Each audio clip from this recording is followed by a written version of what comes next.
faktor yang mendukung. Ya, saya kira itu pengantar dari saya untuk pertemuan kita ini, di mana kebijakan itu adalah implementasi kebijakan itu merupakan sebuah proses untuk mengubah keputusan menjadi sebuah program dengan tindakan nyata. Ya, jadi implementasi kebijakan itu adalah proses mengubah keputusan menjadi program dan tindakan nyata. Ya, tentu ada beberapa yang harus yang harus diingat, atau beberapa faktor-faktor yang uh, dapat mempengaruhi yang namanya sebuah implementasi, termasuk komunikasi, sumber daya, lingkungan eksternal, faktor hukum, faktor politik, ya, faktor administrasi. Nah, untuk menyesuaikan menyesuaikan kebijakan dengan berbagai kondisi, baik itu kondisi lokal, nasional, dan internasional. Ya, saya kira itu pengantar pada pertemuan ini. Tentu pada kesempatan ini saya persilakan kelompok yang membahas tentang model implementasi kebijakan dengan eh, topik bottom up, top down, dan hybrid, ya. Tetapi saya ingin tambahkan satu nantinya, yaitu model pentahelis. Ya, silakan, Baik, izin share screen, Pak. silakan.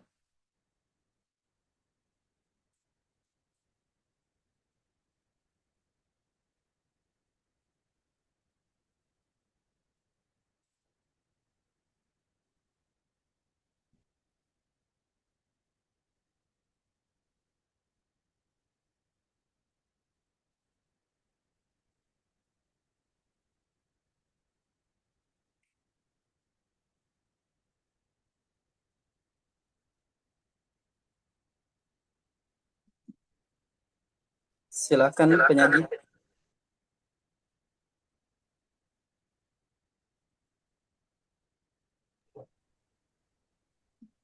Bismillahirrahmanirrahim. Terima kasih atas kesempatan yang telah diberikan.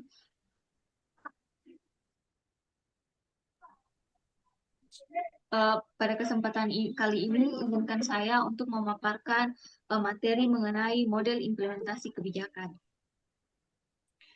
Pada kesempatan kali ini, kita akan membahas 3 model implementasi kebijakan. Yang pertama, model implementasi kebijakan publik generasi pertama atau disebut dengan top down. Yang kedua, model implementasi kebijakan publik generasi kedua atau bottom up. Yang ketiga, model implementasi kebijakan publik generasi ketiga atau hybrid. Selanjutnya, yang pertama, model implementasi kebijakan publik generasi pertama.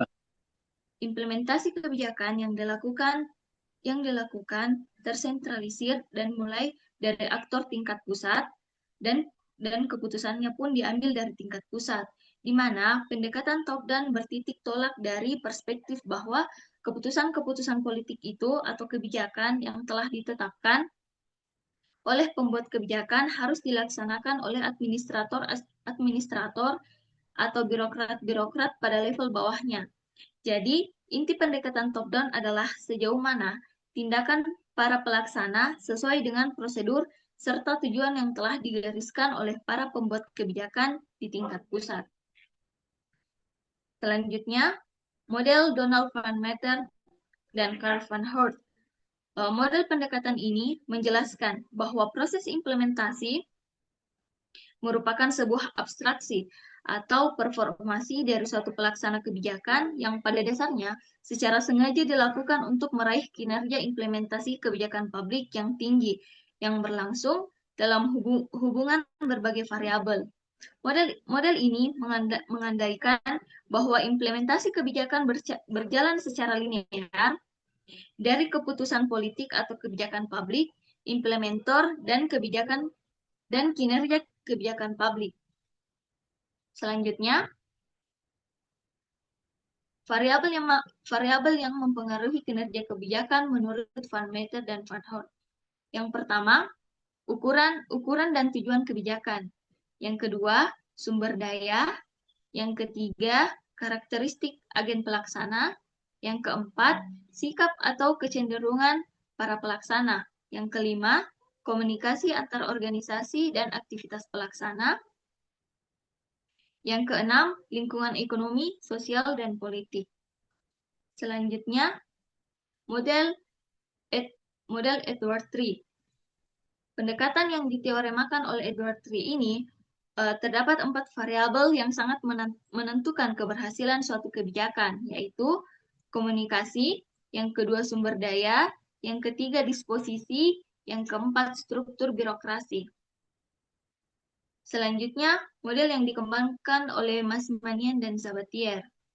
Masmanian dan Sabatier mendefinisikan implementasi sebagai upaya melaksanakan keputusan kebijakan.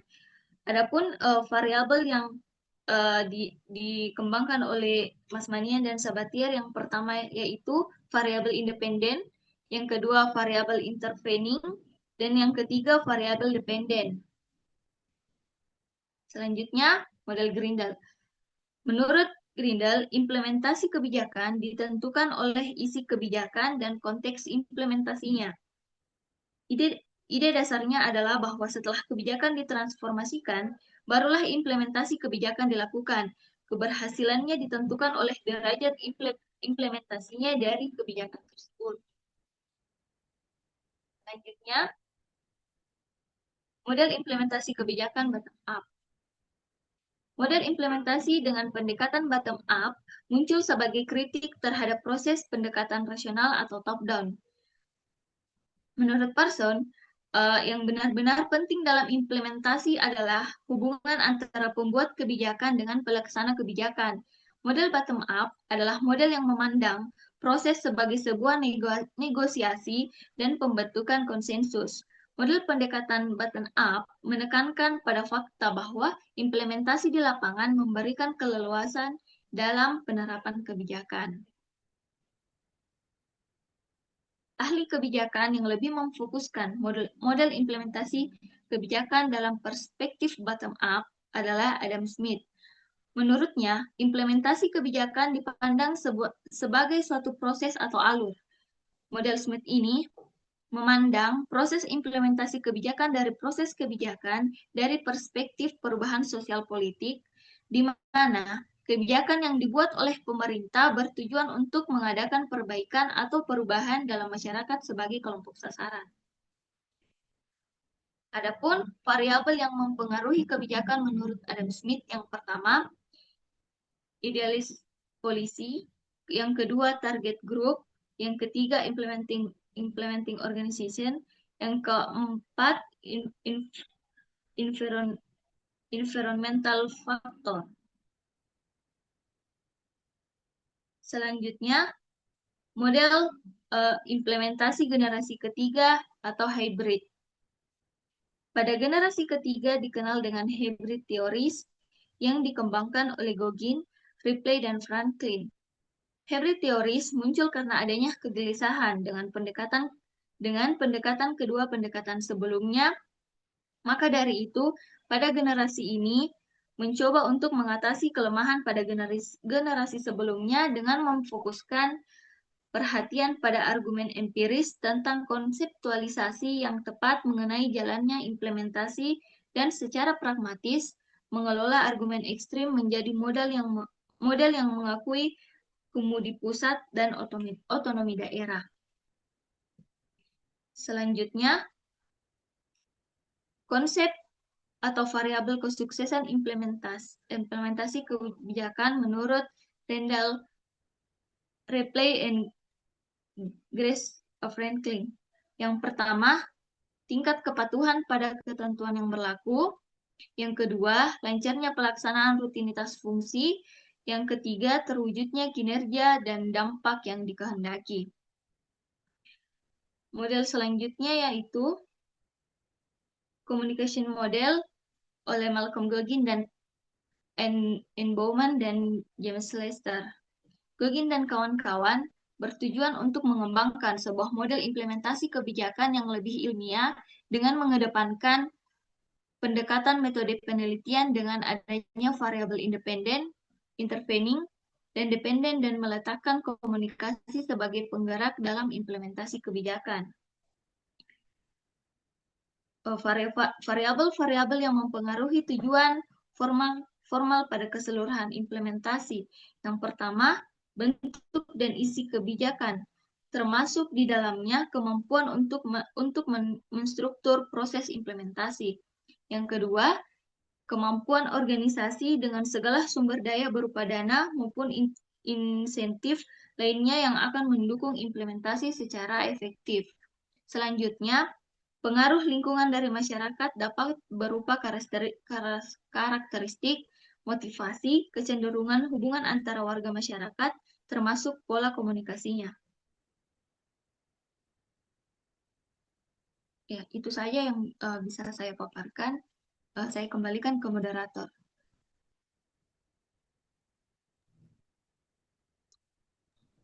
Baik, untuk selanjutnya kita mungkin bisa melakukan diskusi ataupun tanya jawab, atau bisa juga jika ada mungkin arahan sebelum kita masuk ke sesi diskusi tentang tanya jawab dari Pak Herman, dipersilakan Pak. Ya, saya kira langsung saja kita lanjutkan diskusi terkait dengan model implementasi kebijakan ini. Silakan. Baik, silakan Ibu dan Bapak-Bapak yang hadir, jika ada yang ingin kita diskusikan.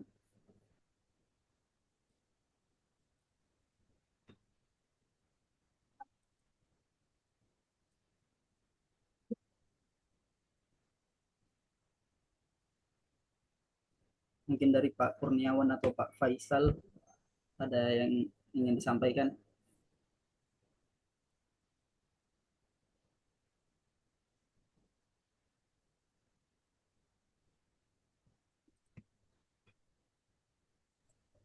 Iya, baik. Terima kasih atas kesempatannya untuk tim yang melakukan presentasi. Saya langsung saja ini terkait dengan model implementasi kebijakan tadi yang sudah dipaparkan. Saya melihat sekilas saya melihat tadi bahwa apa namanya salah satu ada 4 faktor yang mempengaruhi dalam implementasi kebijakan dan salah satunya itu ada disposisi di situ. Nah, mungkin bisa dijelaskan apa namanya dijelaskan sedikit lebih detail ini terkait dengan disposisi, yang dimaksud dengan disposisi uh, dalam hal pengaruhnya dalam implementasi kebijakan ini. Mungkin itu saja. Terima kasih. Baik, untuk pertanyaan atau yang lainnya, yang kedua dan ketiga silahkan.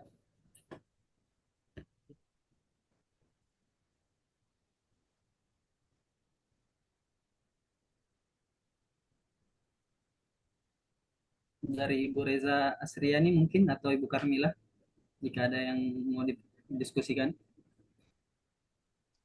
Izin moderator. Ya, silakan. Baik, terima kasih. Sedikit saja tentang mengenai model implementasi kebijakan antara bottom up dan top down. Secara spesifik, di antara kedua role model implementasi kebijakan ini, yang manakah lebih bagus dan berdampak? Misalnya, ternyata untuk daerah ini top down itu lebih bagus penerapannya ketimbang bottom up karena misalnya ini. Daerah itu dia nggak cocok pakai top down, dia lebih ke bottom up karena ini dan ini. Saya kira secara sederhana saja. Moderator, terima kasih. Saya kembalikan. Baik, untuk pertanyaan kedua sudah ditangkap oleh penyanyi. Bagaimana penyanyi? Apakah sudah ingin direspon?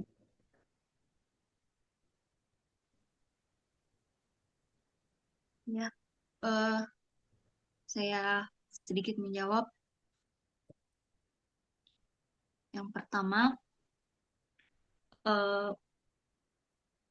mengenai disposisi. Pertanyaan yang diajukan oleh Bapak Kurniawan mengenai disposisi.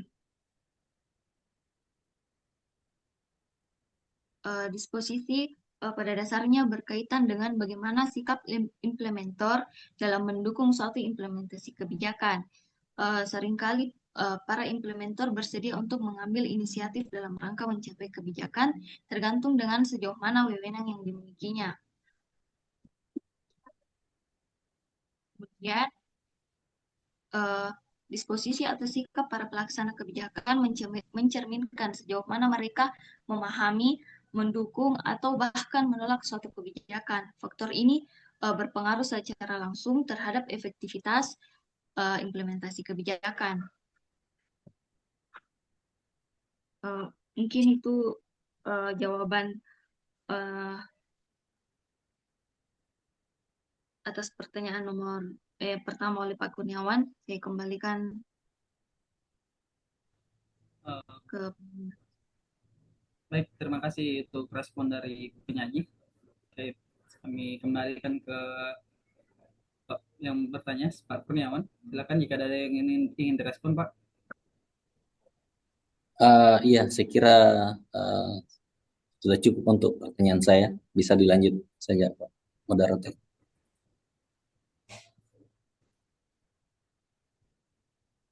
Silakan penyaji untuk pertanyaan dari Saudara Muhammad Nur Fajri. Ya, mengenai pertanyaan nomor 2 mengenai manakah yang lebih bagus dan berdampak dari kebijakan bottom up atau top down. Sependek pemikiran saya, model hadirnya model top down itu sebagai kritik hadirnya model kebijakan bottom up itu sebagai kritik dari kebijakan top down. Maka dari itu kebijakan yang manakah kebijakan yang lebih bagus dan berdampak yang dilakukan pada beberapa wilayah, yaitu model kebijakan bottom up, mengingat pada kebijakan model kebijakan bottom up kita dapat menentukan kecocokan implementasi di suatu daerah. Seperti yang pertama, bagaimana kesesuaian dengan kondisi sosial, politik, ekonomi pada suatu daerah tersebut. Yang kedua, bagaimana kejelasan tujuan dan sasaran kebijakan tersebut dapat sesuai dengan daerah pengambil kebijakan tersebut. Yang ketiga, sumber daya yang memadai.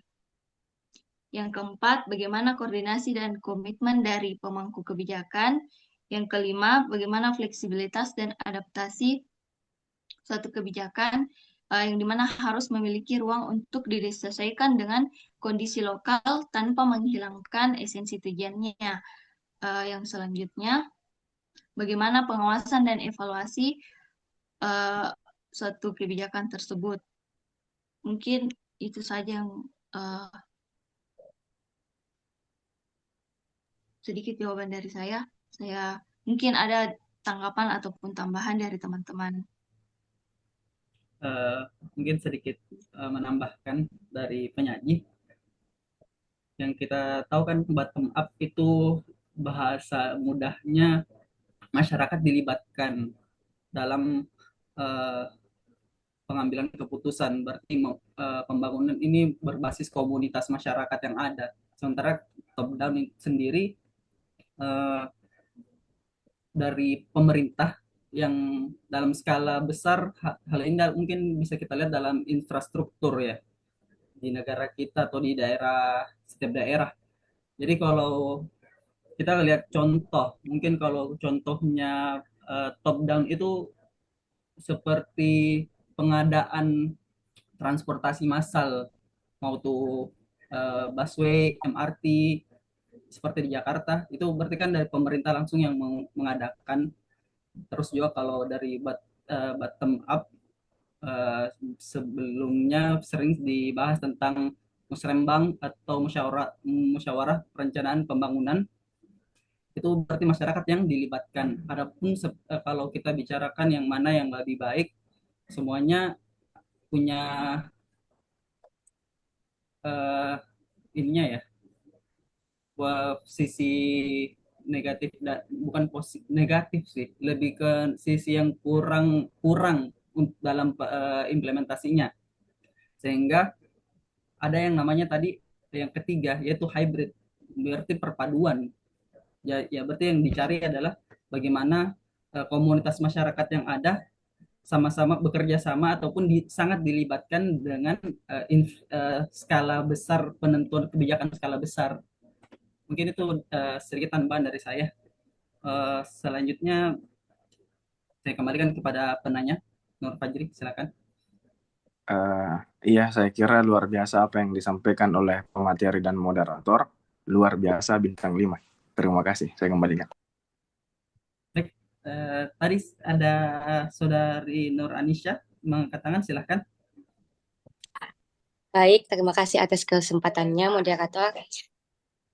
Jadi, saya ingin menambahkan sedikit tentang pertanyaan dari Bapak Nur Fajri, bagaimana cara menentukan itu pendekatan yang tepat terkait apa saja pendekatan yang cocok pada suatu daerah tersebut. Misalnya itu kita menentukan daerah itu ditentukan analisis struktur pemerintahannya. Jika sistemnya sentralistik dan terorganisir dengan baik, maka pendekatan top-down itu lebih cocok. Dan jika pemerintah daerah lebih mandiri itu, mungkin pendekatan bottom-up yang lebih sesuai. Tingkat partisipasi masyarakat juga dapat dilihat. Contohnya begini, jika masyarakat aktif dan memiliki kepentingan dalam implementasi kebijakan, maka bottom-up itu lebih efektif pada daerah tersebut. Selanjutnya itu jenis kebijakan yang diterapkan pada daerah tersebut. Jika kebijakan bersifat umum dan teknis, misalnya itu kayak vaksinasi nasional, maka lebih cocok itu dari top down. Dan jika kebijakan perlu adaptasi lokal, maka harus bottom up. Kita juga dapat melihat sumber dayanya yang tersedia pada daerah tersebut. Jika sumber daya daerah tersebut terbatas dan bergantung pada pusat, maka pendekatan top-down itu lebih memungkinkan. Dan jika daerah tersebut memiliki kapasitas sumber daya yang memiliki inovasi sendiri, maka bottom-up itu lebih efektif digunakan pada daerah tersebut. Terima kasih. Saya kembalikan kepada moderator. Baik, terima kasih untuk tanggapan dan penambahan dari Nur Anisha. Saya kembalikan juga kepada penyaji bagaimana, atau dari teman-teman yang lain jika ada yang ingin direspon atau kita diskusikan hal lain terkait model implementasi kebijakan ini.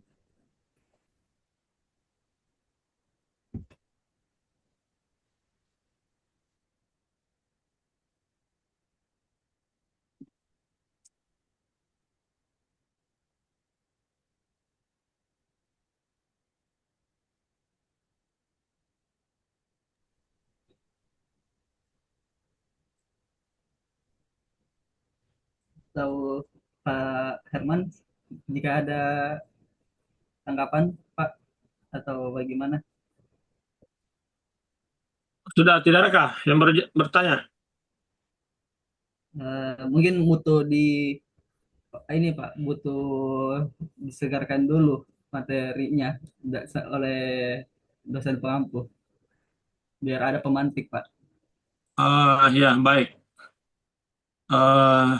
Saya hanya fokus pada yang berkembang ini ya. Berkembang dalam pertanyaan ini. Terkait ada dua hal yang yang menarik terkait dengan disposisi. Kalau berbicara tentang disposisi adalah berbicara tentang sikap, ya, bagaimana sikap pelaksana itu memberikan respon terhadap tindakan yang sifatnya pelayanan, ya. Itu garis besarnya sebenarnya, ya. Garis besar dari sebuah disposisi adalah pemberian kewenangan kepada seseorang untuk memberikan respon dan tindakan terhadap apa yang mau diimplementasikan, ya. Nah, terkait dengan misalnya bagaimana menentukan pendekatan, ya, pendekatan yang mana lebih bagus dalam sekarang ini berdasarkan dengan geografis atau apa, saya ingin mencoba mengambil satu program, ya, yang berkaitan dengan misalnya pembangunan desa mandiri, ya. Nah, ketika orang berbicara program desa mandiri dengan titik beratkan pada program apa namanya, apakah ini masuk dalam model top down, itu seperti misalnya ketika orang berbicara dana desa, ya, bagaimana pemerintah pusat mengalokasikan anggaran ke desa melalui APBN, ya, dengan fokusnya adalah pembangunan infrastruktur atau pemberdayaan ekonomi dan layanan sosial. Nah, ini model apa untuk pengembangan model top down di dalam desa mandiri, ya.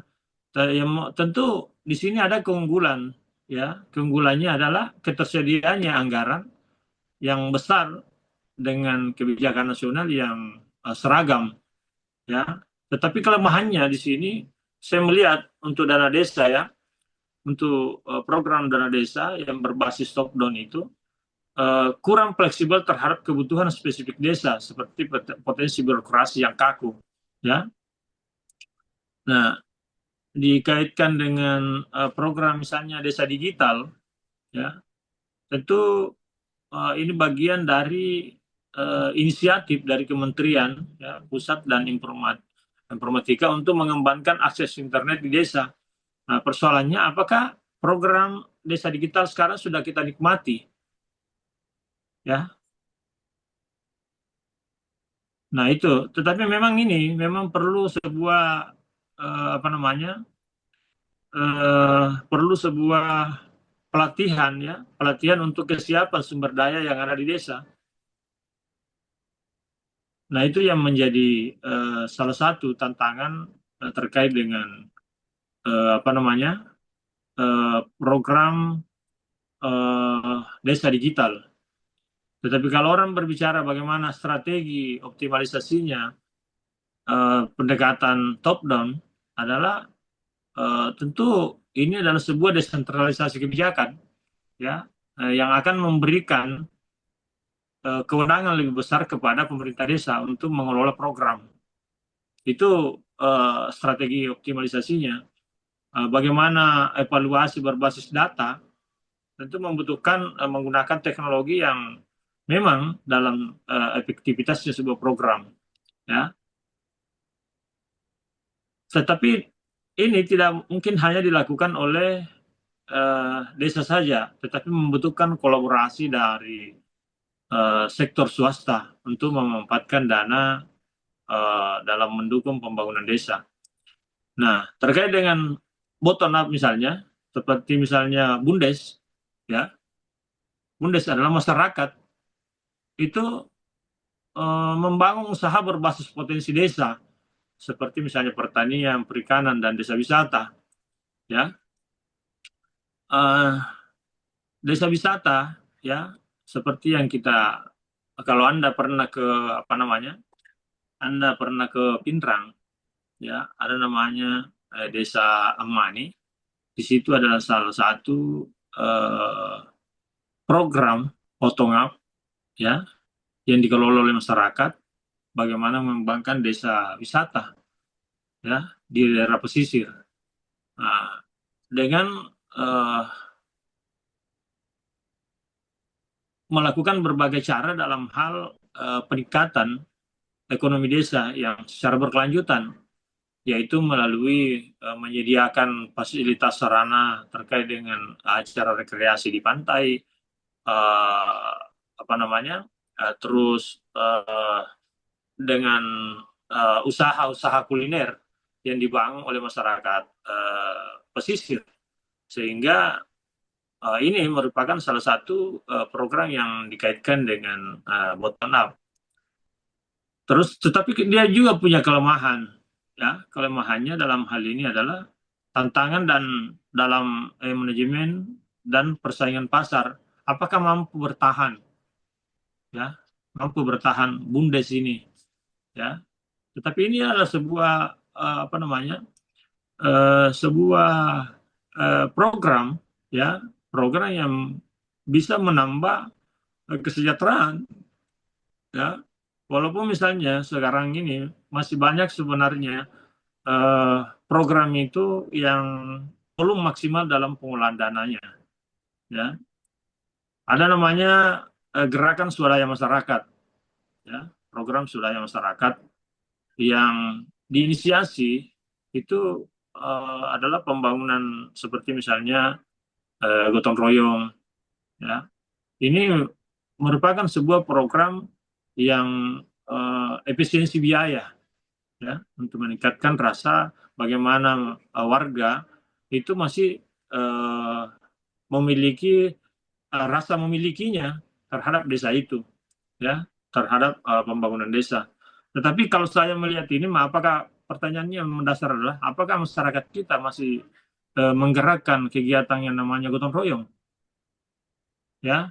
Nah, dalam hal ini bagaimana partisipasi aktif atau memotivasi warga itu supaya bisa kembali mengadakan kegiatan-kegiatan yang sifatnya swadaya masyarakat. Nah, kalau berbicara dikaitkan dengan model hibrid, ya, tentu ada salah satu contoh kasus sukses, ya, model hibrid itu desa Ponggok di Kalimantan, di Klaten, Jawa Tengah, ya. Itu pemerintah memberikan dana dengan regulasi top down, ya. Masyarakat mengelola bundesnya dengan inovasi wisata air berbasis sumber mata air. Itu berarti dia kaitkan dengan dua model ini, model top down dan model bottom up. Sehingga hasil desa mandirinya bisa kelihatan dengan pendapatan miliaran rupiah per tahun dari sektor wisata. Dengan memadukan dua model, ya. Hibrid itu kan perpaduan. Nah, seperti itu. Seperti misalnya di Gunung Kidul itu strateginya dalam hal pendanaannya dari pusat tetapi eksekusinya oleh desa, ya. Kebijakannya fleksibel, ya. Dana desa bisa digunakan sesuai dengan kebutuhan spesifik yang dirancang oleh masyarakat. Itulah keunggulan dari apa namanya, dari model hibrid ini dikaitkan dengan apa namanya, penerapan, ya, di pembangunan di desa.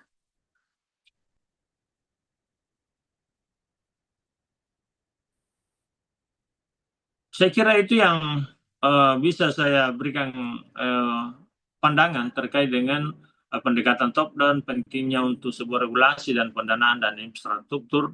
Pendekatan bottom up, ya, itu memastikan bahwa partisipasi aktif masyarakat dalam keberlanjutan pembangunan, ya. Nah, seperti itu. Ya, saya kira itu yang bisa saya sampaikan terkait dengan materi yang berkembang dalam sebuah diskusi, ya. Tetapi saya ingin juga menyampaikan bahwa dalam model implementasi, ya, sesuai dengan penelitian yang saya lakukan di program Indonesia Emas, ya, ada beberapa faktor. Jadi tadi itu sudah dijelaskan bagaimana Edward dengan faktor komunikasi, sumber daya, sikap, dan struktur birokrasi. Tetapi saya ini dalam penelitian saya menggabungkan beberapa ya Allah, ada gangguan sedikit karena ada telepon masuk, ya. Dalam implementasi kebijakan yang saya teliti, ya dengan melihat beberapa faktor-faktor. Yang pertama adalah komunikasi, sumber daya, disposisi, struktur, lingkungan, ukuran dan tujuan, politik. Ya, politik juga memang salah satu faktor yang sangat mempengaruhi dalam sebuah implementasi. Tetapi dalam hal ini, kalau menurut saya, dalam penelitian saya itu, kenapa faktor politik itu dijadikan sebagai salah satu faktor pendukung dalam sebuah keberhasilan program implementasi kebijakan? Karena tanpa ada kebijakan politik di dalamnya misalnya terkait dengan karena hampir seluruh aktivitas ya implementasi itu membutuhkan sebuah pendanaan, maka disitulah perannya variabel politik ya dalam mempengaruhi kebijakan dalam hal dalam hal penganggaran ya. Jadi di situ bisa dikatakan bahwa politik dalam hal anggaran ya, sangat dibutuhkan dalam sebuah implementasi kebijakan, bukan keterlibatan dalam politik praktis misalnya, tetapi politik di sini adalah politik yang merupakan strategi bagaimana merumuskan sebuah anggaran untuk menjalankan sebuah program-program yang sifatnya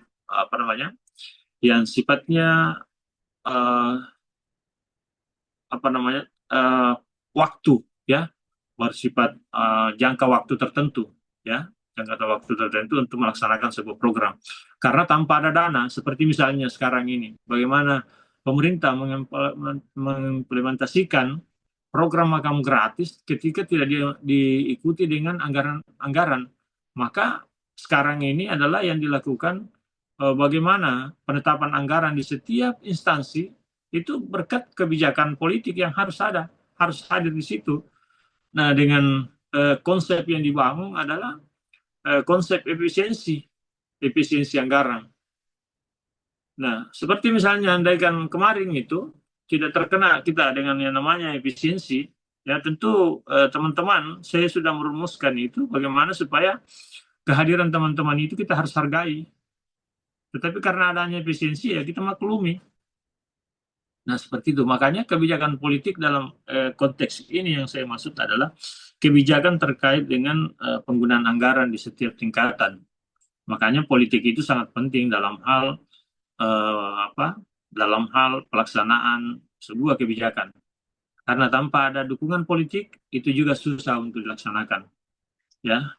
Karena tetapi yang penting kita tidak membawa bendera masing-masing dalam hal implementasi. Bahwa ketika misalnya ada dana yang turun dalam sebuah program, langsung ada yang mengklaim bahwa itu adalah berkat dukungan saya, ya, berkat ini, ada berkat partai A, partai B, partai C. Nah, inilah yang seperti ini dalam hal ini sangat dijauhkan dalam hal politik seperti itu. Dan yang paling penting adalah memang dalam sebuah implementasi adalah pendanaan, ya, bagaimana keterbatasan anggaran yang dialokasikan itu harus mendukung program, ya, jangan seperti sekarang kita membuat program yang sifatnya makan gratis, tetapi dilibatkan banyak orang yang terlibat di dalamnya, ya. Tidak siap anggarannya, makanya harus dipersiapkan anggaran lebih dulu, baru kita menentukan program seperti itu. Bagaimana mengkalkulasi dulu anggaran-anggaran yang dibutuhkan dan tanpa harus mengurangi efisiensi anggaran yang di lembaga lain. Nah, tentu dalam sebuah implementasi kebijakan yang paling penting juga adalah rekrutmen, ya. Bagaimana rekrutmen itu dilakukan dengan dua model, ya. Kalau menurut masukan saya dalam disertasi itu, bahwa rekrutmen itu harus menggunakan proses seleksi untuk penempatan personil, ya, personil dengan melalui pendekatan fit and proper test. Jadi bukan karena keluarga atau siapa untuk menjalankan itu program, tetapi membutuhkan sebuah mekanisme, ya, mekanisme di dalam penunjukan untuk melaksanakan yang namanya apa namanya itu pelaksana dalam sebuah program. Contoh misalnya kegiatan-kegiatan yang sifatnya pengolahan BUMDes misalnya, ya.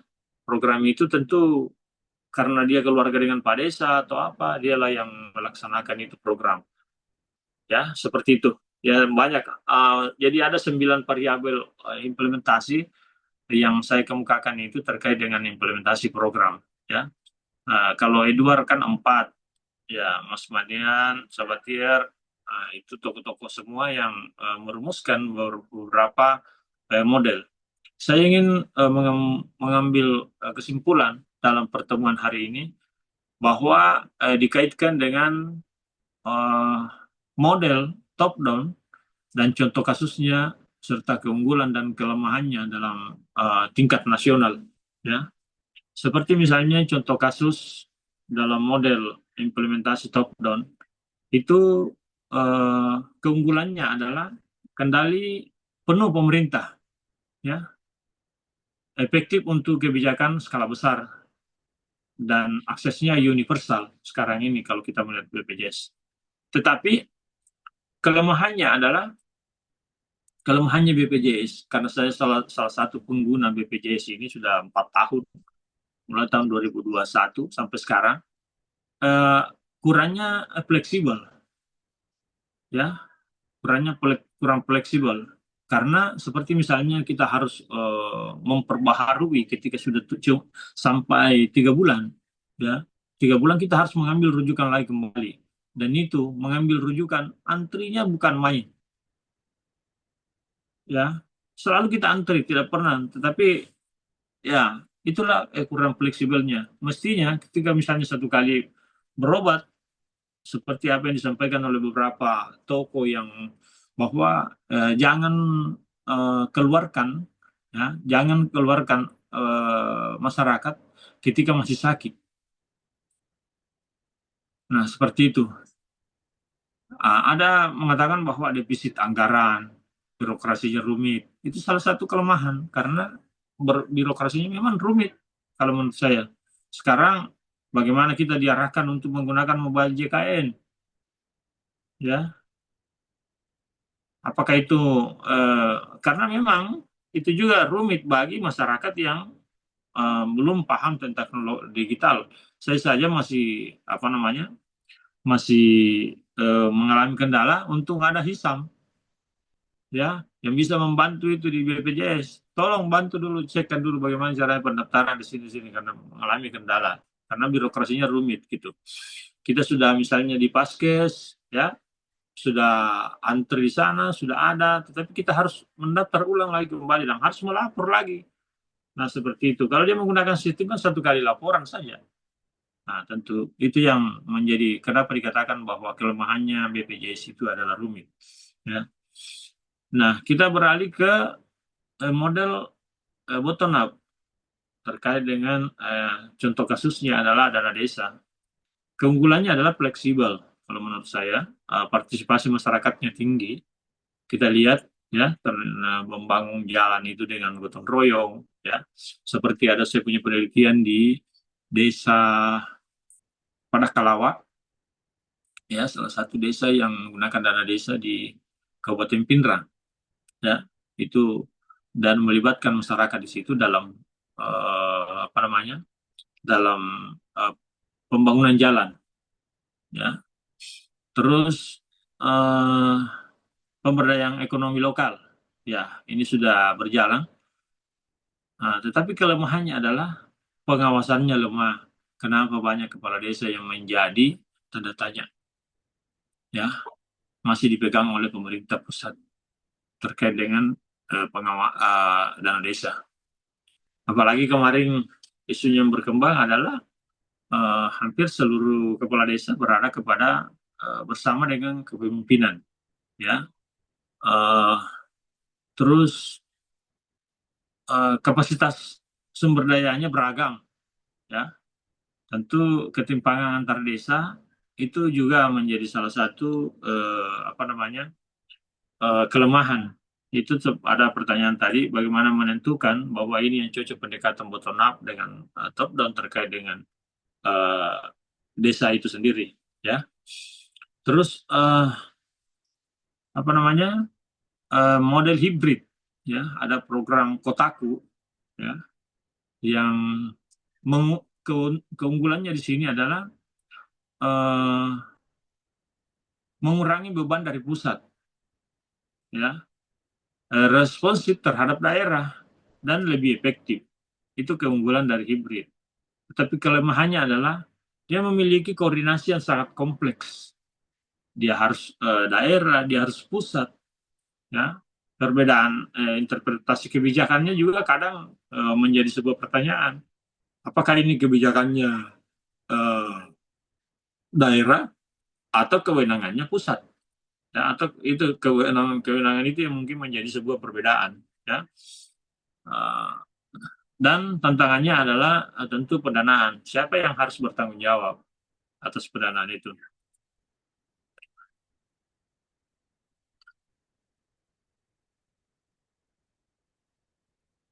Nah, ada yang saya kemukakan ini terkait dengan pentahelix tadi itu. Jadi pentahelix ini melibatkan masyarakat, melibatkan pemerintah, ya, melibatkan LSM, ya. Dalam hal ini contoh misalnya Smart City Makassar, ya.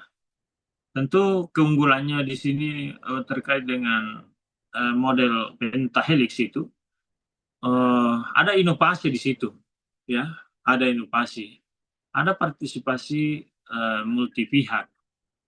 Nah, ini adalah efisiensi itu kalau orang berbicara berbasis teknologi. Tetapi kelemahannya adalah bagaimana koordinasinya. Koordinasi yang dilakukan itu agak sulit. Ada ketimpangan digital dan resistensi birokrasi itu terkait dengan pentahelix, ya. Karena model implementasi pentahelix ini adalah kolaboratif, ya, kolaboratif. Kolaboratif ini tentu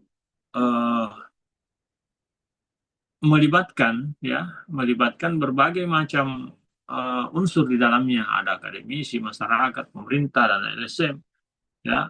Tetapi dalam hal ini aktor utamanya dalam misalnya Smart City yang ada di Makassar, itu aktor utamanya adalah pemerintah Kota Makassar itu sendiri, universitas, perusahaan teknologi, media, ya, komunitas digital dan masyarakat.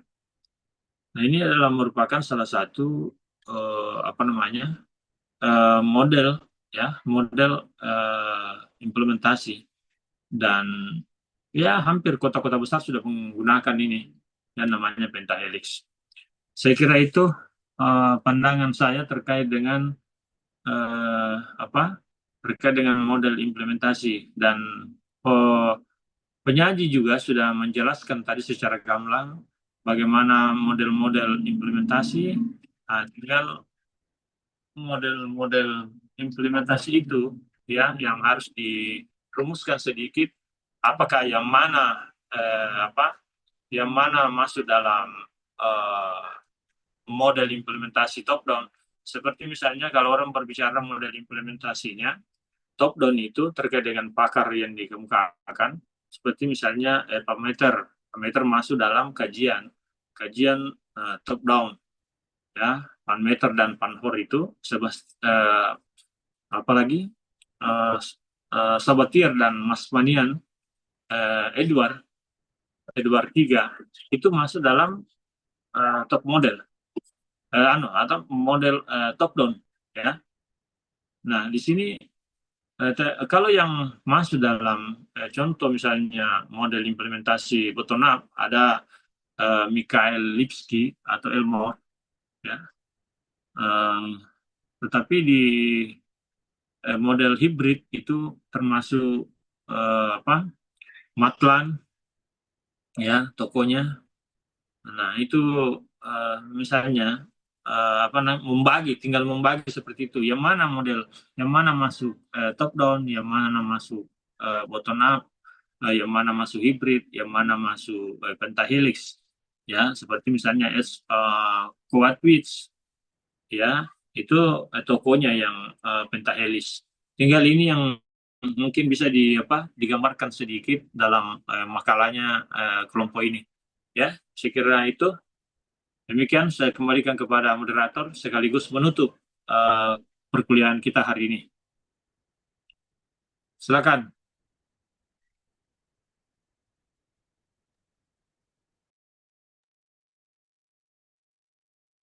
Moderator. Moderator tidak ada dalam ruang Zoom, Pak. Iya, silakan. Oke. Kita yang langsung. Nur. Mungkin cukup sekian ada perkuliahan kita mengenai model implementasi kebijakan pada hari ini. Lebih dan kurangnya mohon dimaafkan. Wabillahi taufiq wal hidayah. Assalamualaikum warahmatullahi wabarakatuh. Waalaikumsalam warahmatullahi wabarakatuh. Ya, izin keluar ya. Siap. Terima kasih, Pak. Ya, sama-sama.